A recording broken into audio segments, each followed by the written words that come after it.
All right, everyone, how's it going? Iman with Dune Serpents. Oh, that was a giant bee right there.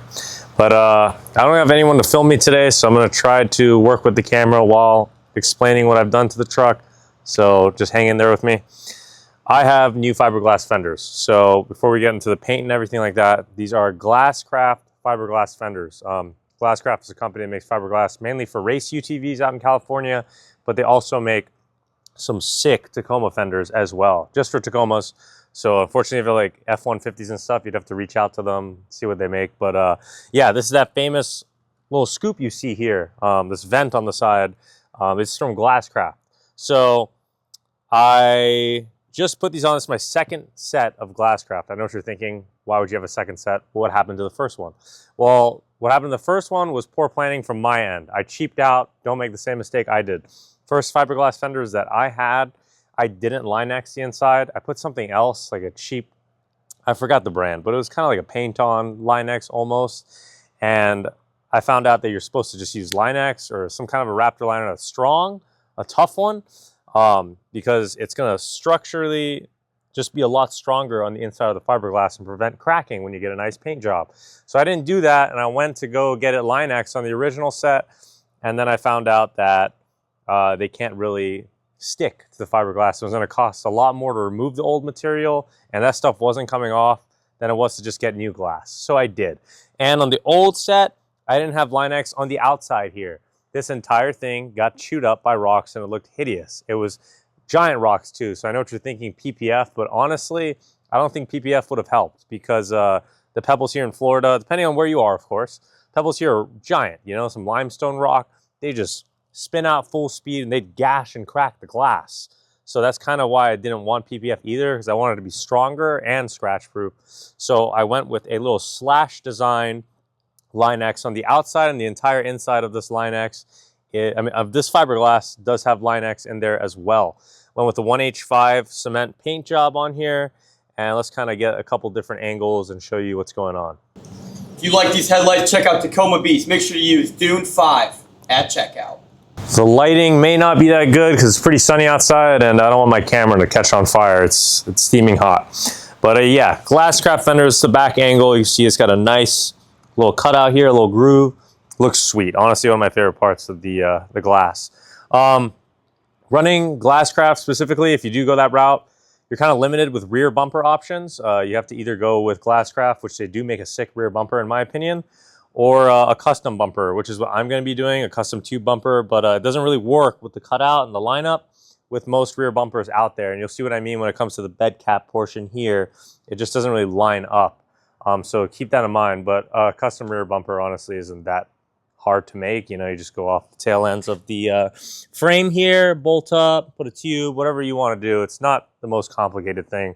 Done far worse things on this truck, so not that big of a deal. But the fiberglass is sick. I think, in my opinion, it's my favorite fiberglass, which is why I got it.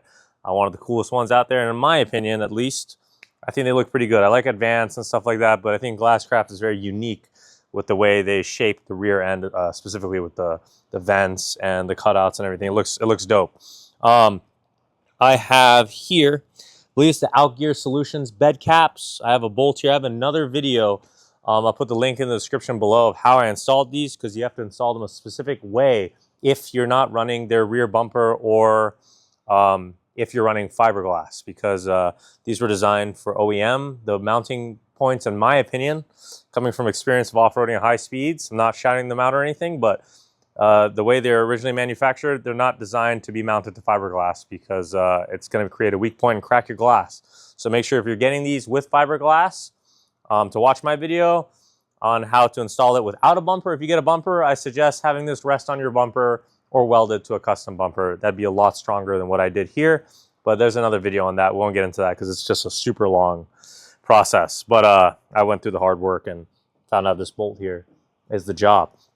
So yeah, 1H5 cement paint job. It's a discontinued color from Toyota. So if you have a discontinued color, paint is more expensive, I found out. It was a lot more expensive to order that paint than when I originally painted my glass when they were still manufacturing these. The paint was really half the price. So I don't know, I'm not a paint expert. I don't know if I got ripped off or something, but I went to like 6 different shops and compared quotes compared to what I had originally. And I paid twice as much. I'll tell you exactly how much I paid. So in 2020, I had 4 fiberglass fenders, all painted 1H5 cement, right? Perfect paint job. And the entire thing cost $1,200 to get all 4 painted. Now, in 2025, just the quarter panels on 2 fiberglass fenders, not 4, on 2 of them, I was getting quotes anywhere from $1,200 to even $2,000, which I did not pay. I ended up finding a guy around $1,000, $1,100 here in Orlando. If you guys are interested, I can put the shop name. It's just a small shop in Orlando. So, you know, I know a lot of you guys are in California and stuff, but if you're in Orlando, I'll give you guys the shop name later because I do not remember it. It's a small shop, but guy actually did a really good job. So that's another thing. Really good job with the paint quality, even better than what I originally had when I painted all 4. So I'm really impressed with this.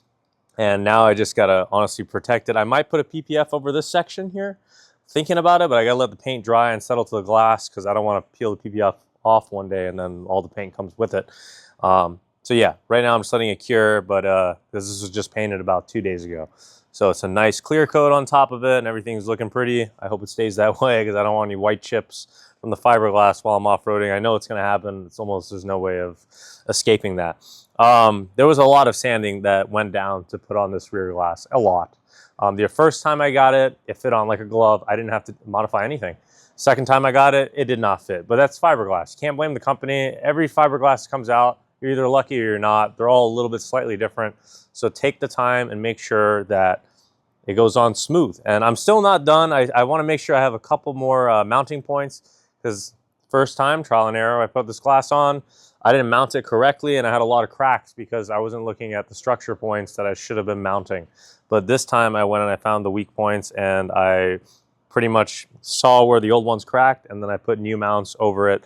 And we'll get into that in the next video when I'm kind of doing an in-depth of the installations, and we'll do a whole rear end breakdown because I'm doing a lot of work on the rear end right now.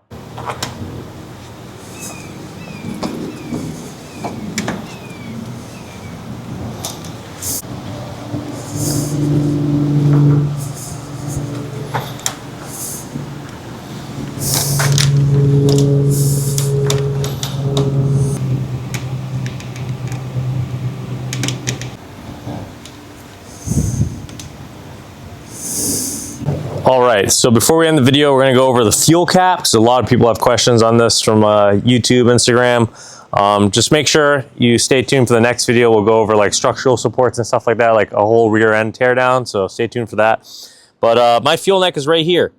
I'll get a close-up shot for you, but I pretty much just ran the OEM fuel neck because it does line up at the same position that it was. I had to do some modifications and cut it to make this fuel neck fit. And originally this fiberglass was intended for an aviation gas lid or gas cap. I didn't really want to run that. It seemed like a pretty big project and it was pricey, and you know, this is a truck. So I love aviation. I'm actually in flight school right now. I love aviation, but I'm gonna leave the truck stuff to the trucks and the plane stuff to the planes. So I have my gas cap for a truck on here. So I did a little cutout. I tried making an aluminum bezel to kind of go around it and keep it in place, but I was having a lot of difficulty getting the measurements right because it's a very specific cutout. So I just have 4 mocked bolts just sitting there. They're just for looks because there was just empty holes, so I didn't really know what to do with that. But the fuel neck is being supported. Let's take a look.